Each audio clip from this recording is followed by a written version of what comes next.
Olá, meus amigos, boa tarde a todos, a todas, sejam bem-vindos a mais um Evangelho no Lar, promovido pela nossa casa, o Prozebem. Sejam todos bem-vindos e bem-vindas a mais esse momento, né, de estudo, de reflexão, que nós paramos um minutinho do nosso dia para orar, para refletir sobre o Evangelho. Quem está aí no chat já recebe meu abraço fraterno, sejam bem-vindos. É muito bom estar com vocês, na companhia de vocês, que sempre estão aqui com a gente, né? Então, muito obrigada pela companhia de vocês, tá certo? E para iniciar, vamos começar com um poema muito lindo feito pelo Espírito de Maria Dolores, discografia de Chico, que se chama Regra de Luz. Olha como ela fala aqui para a gente como é lindo, né? Regra de luz. Se alguma prova te alcança, atende a vida a uma boa. Ama, trabalha, perdoa, guardando o bem por dever. Quando o mal te envolve os passos na caminhada terrena, conserva de alma serena a obrigação de esquecer. Nota as lições que te cercam. Ensinamento profundo surge nas forças do mundo, entrosadas como estão. Olvidando sombra e ofensa, a terra lembra a oficina da tolerância que ensina progresso e renovação. O sol esquece que é preso sob os encargos que leva e afasta a invasão da treva, dos céus a cava abismal. A planta desculpa o saque e o homem tem casa e lume. A rosa perdoa o estrume e brilha no espinheiral. Assim também, alma irmã, se buscas marchar à frente com fé tranquila e contente, sem parar ou esmorecer, reguarda-te nesta regra para amar e construir, esquecer para servir, trabalhar para esquecer. Que lindo, né? Ah, os poemas dela são maravilhosos, eu amo. Então vamos fazer a nossa prece inicial? Vamos fechar os nossos olhos, elevar os nossos pensamentos a Deus, nosso Pai, a Jesus, nosso Mestre amado querido, nossa Mãezinha espiritual Maria Santíssima, e aos nossos benfeitores que com certeza nos conduziram até aqui nessa tarde de hoje. Deus nosso Pai, que sois todo poder e bondade, fonte infinita de todo amor, todo bem, toda misericórdia, nós te agradecemos, Deus Pai de amor, Deus Pai de amor, por mais essa oportunidade de estarmos aqui reunidos para meditar no Evangelho de Jesus, que em verdade, Senhor, são os teus ensinamentos. Então, que a espiritualidade amiga, com a tua permissão, Deus Pai, possa nos envolver na tarde de hoje, iluminando as nossas consciências, nos inspirando para que possamos bem compreender o Evangelho da tarde de hoje, que vamos refletir, que as nossas dificuldades, Senhor, nesse momento, possam ser amenizadas, que possamos acerenar os nossos corações e os nossos pensamentos nesse momento, para que a luz do Evangelho possa se fazer presente em nossos corações. Gratidão, Deus Pai, rogamos a tua presença, da espiritualidade amiga do nosso Mestre Jesus, da nossa mãezinha querida Maria Santíssima, hoje e sempre. Que assim seja. Graças a Deus, né, gente? Bom, hoje nós vamos estudar, meditar no capítulo 17, Sejam Perfeitos, no item 9. Estamos nas instruções dos Espíritos, onde vamos falar hoje sobre os superiores e os inferiores. O que será que esse item do Evangelho vai nos mostrar? Ele vai nos mostrar, gente, o que Deus espera de nós quando nós temos, por exemplo, de uma situação de comando, uma situação de poder, ou quando nós somos o contrário, nós somos subalternos, né? Então, o que é que Deus espera dessas pessoas? E é como a gente deve se portar nessas situações? Qual é a postura ideal para aquele que comanda e para aquele que obedece, né? Então, é sobre isso que o Evangelho vai refletir na tarde de hoje. Será que nós que temos uma posição de comando, de poder, a gente tem por ter, só por ter, para a gente poder comandar? Ou será que há uma finalidade maior para tudo isso? Se eu estou numa situação inferior, subalterna, será que tem uma finalidade também isso aí? Qual seria essa finalidade? Então, vamos ler um pouquinho aqui o Evangelho para a gente ver o que é que ele fala para a gente sobre isso. Eu vou dar uma lida primeiro no Evangelho, porque aí depois a gente faz as reflexões, tá certo? Então, vamos lá. Os superiores e os inferiores, item 9 do capítulo 17 do Evangelho segundo o Espiritismo. Olha o que a espiritualidade diz. Aquele que recebe a autoridade terá que prestar contas, assim como aquele que recebe a riqueza. Não acreditem que a autoridade seja dada para satisfazer o bom prazer de mandar, assim como acreditam erroneamente a maior parte dos poderosos da terra, que pensam que a autoridade lhes foi dada como um direito ou uma propriedade. Deus tem provado constantemente que a autoridade não é um direito, e muito menos uma propriedade, pois a retira dos que dela se acham proprietários quando lhe convém. Deus concede a autoridade a título de missão ou de prova, quando quer, e a retira quando julga necessário. Todo aquele que recebe a autoridade, seja qual for o tamanho dessa autoridade, desde um patrão para com seu empregado, até o soberano para com seu povo, não poderá esquecer que é um encarregado de almas e que responderá pela boa ou má orientação que der aos seus subordinados. Toda a responsabilidade recairá sobre aquele que, tendo autoridade, deixar que seus comandados cometam faltas e sejam levados pelo vício ou pelos maus exemplos. Da mesma maneira que colherá os frutos de seu esforço por conduzi-los ao bem. Todo homem tem na terra uma missão, seja ela grande ou pequena. Sempre lhe será dada para o bem. Desviá-la do seu verdadeiro objetivo é fracassar em sua execução.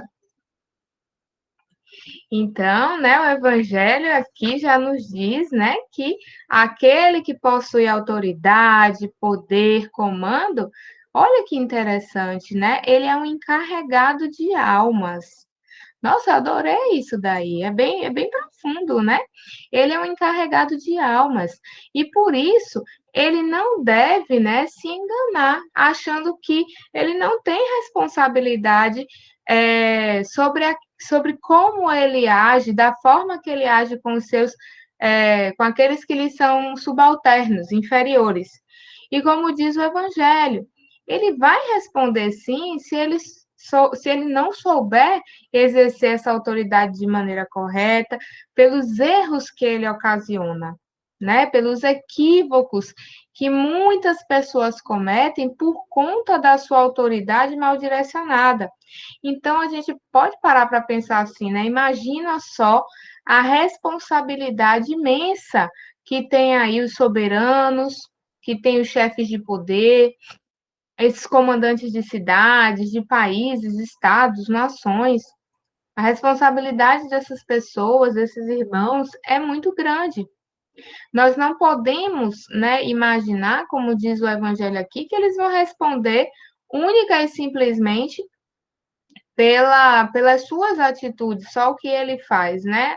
Ele vai responder aquela pessoa que está nessa posição de autoridade, de mando, pela influência que ela gera nas pessoas, pela influência que ela, que ela gera em atitudes nos outros.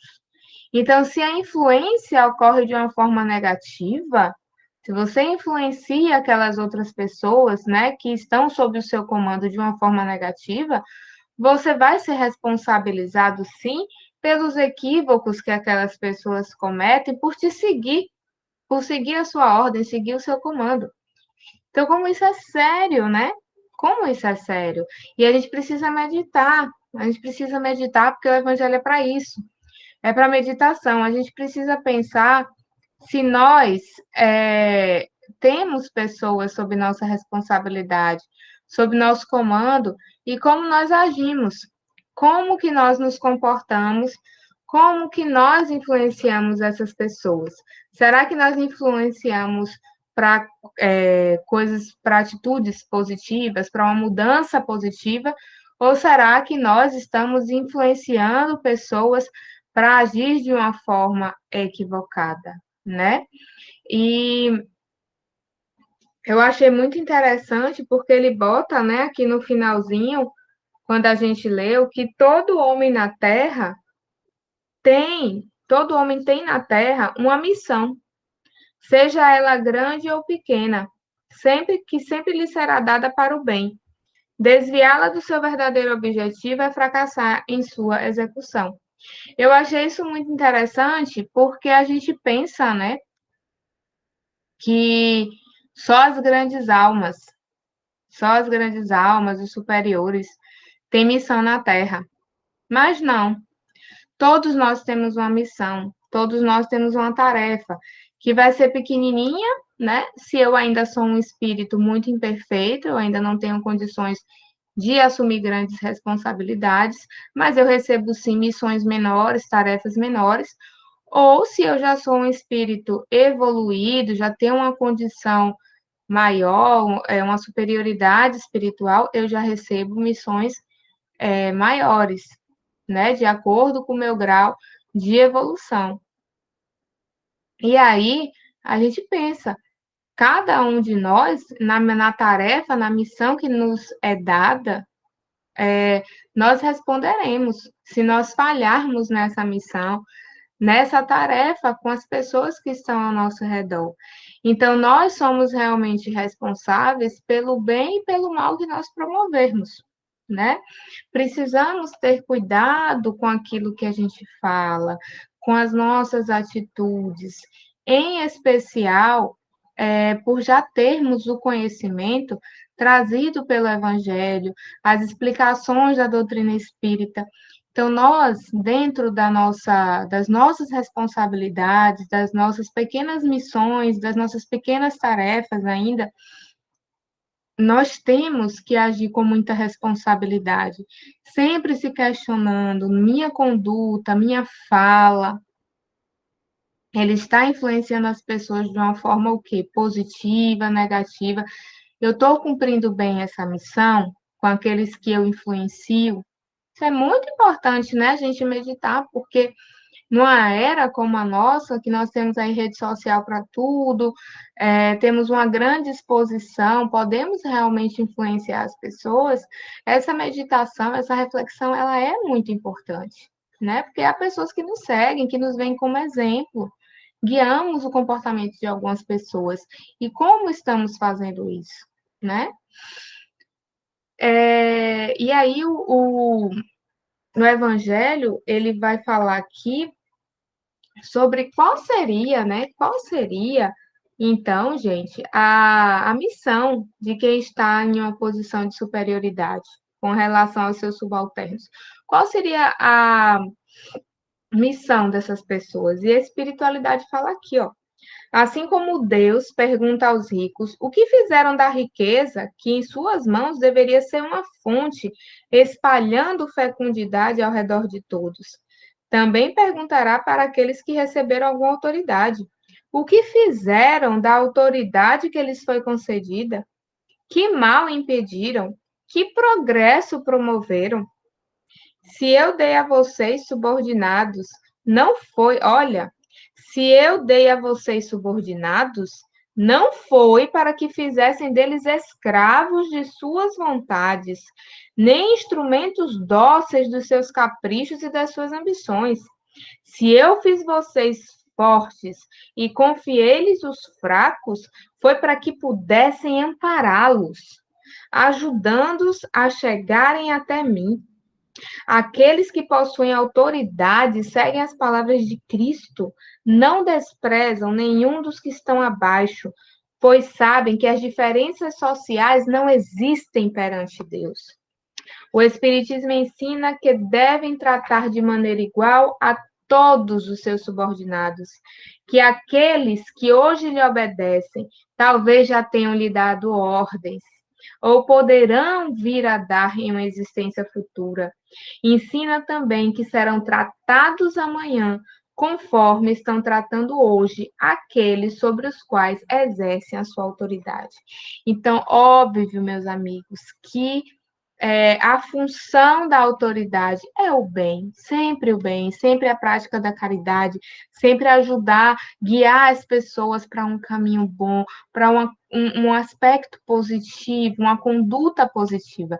Sempre é isso. E como é importante a gente já reconhecer a imortalidade da alma, a pluralidade das existências, que mostra, nossa, mas se eu hoje estou numa posição de comando, será que aquele que hoje é meu inferior, meu subalterno, ele não foi o que mandou em mim em outra existência e ele abusou e hoje ele teve que reencarnar aqui comigo para ele aprender alguma coisa, então eu posso ensinar esse irmão alguma coisa.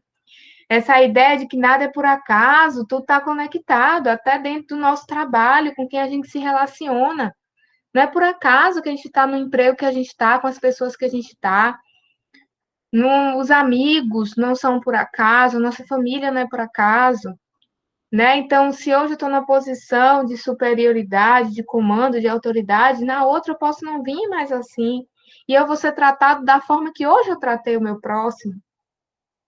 Como é importante, né, esse conhecimento para a gente.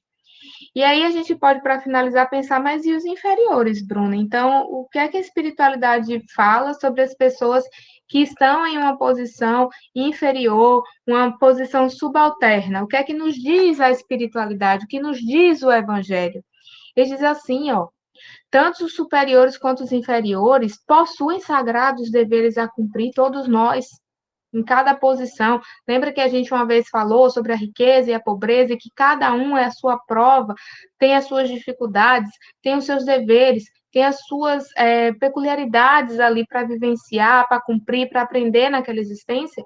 Da mesma forma que os superiores e os inferiores têm os seus sagrados deveres para serem cumpridos.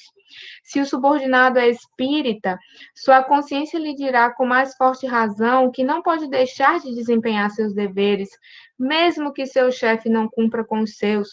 O espírita sabe que não deve pagar o mal com o mal e que as faltas de uns não justificam as de outros. Se sofre na condição de subalterno, sabe que esse sofrimento é merecido, porque ele mesmo pode já ter abusado em existências anteriores da autoridade que possuía. Experimenta agora, por sua vez, o que fez os outros sofrerem. Se precisa suportar o emprego atual por não encontrar outro melhor, o Espiritismo lhe ensina a aceitar essa situação sem reclamar, como sendo uma prova para a sua humildade e necessária ao seu adiantamento. Sua conduta é norteada pelo conhecimento espiritual que possui, e ele age para com seu patrão como gostaria que seus subordinados agissem para consigo, caso ele fosse o chefe. Assim, é mais cuidadoso no cumprimento de suas obrigações, pois sabe que toda negligência em seu trabalho é um prejuízo para aquele que o remunera e a quem deve seu tempo e seus esforços. Resumindo, ele é guiado pelo sentimento do dever que sua fé lhe fornece e pela certeza de que todo o afastamento do caminho reto é uma dívida que cedo ou tarde terá que pagar.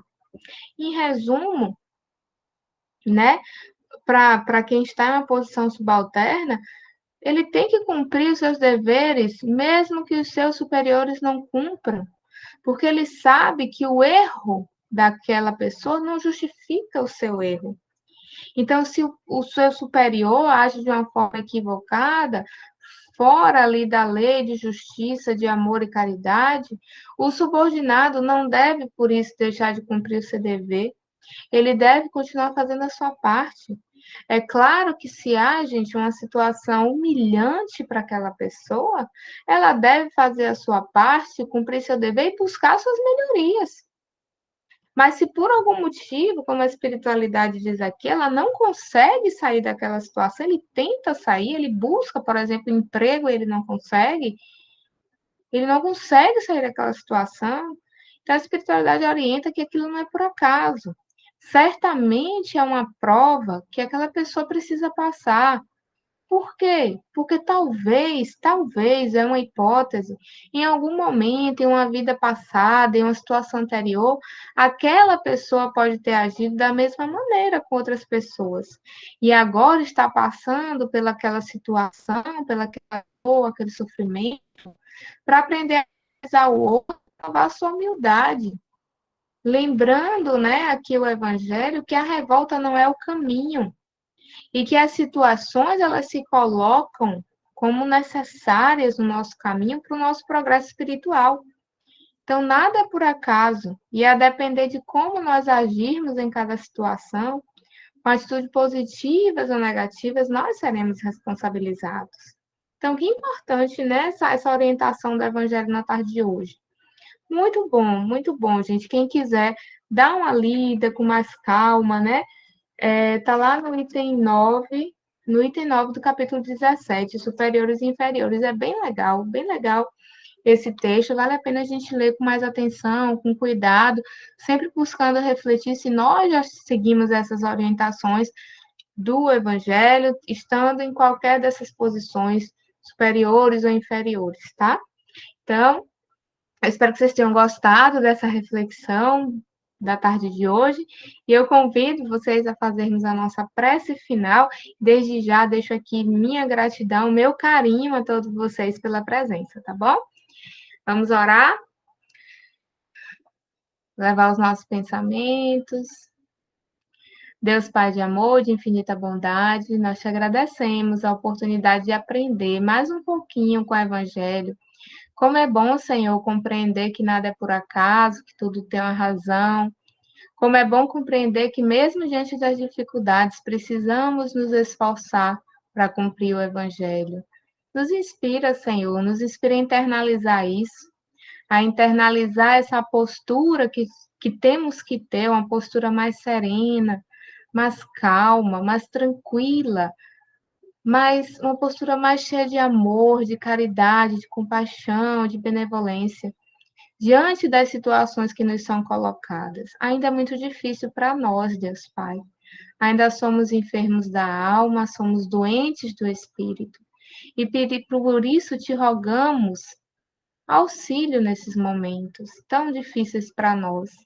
Permite aos teus missionários, Senhor, esses espíritos abnegados, que eles possam nos inspirar a seguirmos o Evangelho, que possamos estar receptivos às inspirações da espiritualidade amiga. Mas não rogamos, Pai amado, apenas por nós. Rogamos pelos nossos amores que tanto precisam também de Ti, que o Senhor os abençoe em suas necessidades. Rogamos por quem não te conhece, Pai, mas que passa por tantas dificuldades, ou que te conhecem por vezes, diante das dificuldades da vida, se revoltam. Te pedimos por todos esses irmãos encarnados e desencarnados, que o Senhor derrame teu amor, tua misericórdia sobre cada um deles, pelos nossos irmãos que ainda estão nos caminhos, né, das trevas, do mal, por ignorância, que o Senhor toque a cada um, para que se arrependam, pois serão espíritos felizes e perfeitos um dia. Então, que eles possam ser tocados pelo arrependimento, Senhor, e trilhar o seu caminho, sua jornada evolutiva, seguindo o Evangelho, seguindo o bem. Enfim, Deus Pai, abençoa não só a nós, mas todo o planeta Terra, a natureza, os animais, as plantas. Abençoa a Mãe Terra, esse planeta escola, que nos acolhe com tanto amor e tanto carinho. Enfim, Senhor, fica conosco, nos abençoa, nos envolve hoje e sempre. Que assim seja. Que assim seja, meus amigos. Muito obrigada pela presença de todos. Espero ver vocês em breve. Um beijo a todos.